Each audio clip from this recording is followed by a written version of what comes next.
পড়ি। আমি আর শিক্ষক দিবস উপলক্ষে একটি বক্তৃতা দেব। হ্যালো। মাননীয় শিক্ষক শিক্ষিকাগণ ও আমার প্রিয় বন্ধুদেরকে সুপ্রভাত জানাই। আমরা সকলে শিক্ষক দিবস উদযাপন করার জন্য আজ উপস্থিত হয়েছি, কিন্তু সর্বপ্রথম আমি আমার শিক্ষক শিক্ষিকাগণকে ধন্যবাদ জানাই আমাকে এই সুযোগ দেওয়ার জন্য। শিক্ষক আমাদের জীবনের গুরুত্বপূর্ণ অংশ।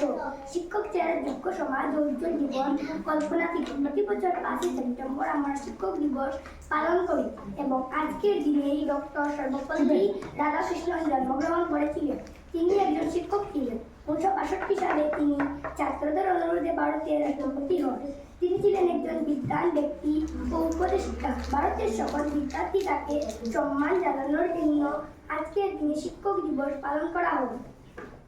শিক্ষকরা হলেন যুব সমাজের মূল স্তম্ভ। ছাত্রদের চরিত্র গঠনে তাদের ভূমিকা অপরিসীম।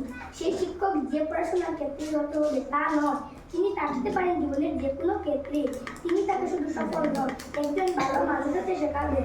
সুতরাং আমাদের উচিত সবসময় শিক্ষকগণকে যোগ্য সম্মান ও ভালোবাসা দেওয়া। তাদের অনুপ্রেরণার জন্যই আমরা জীবনে সফলতা অর্জন করতে পারি।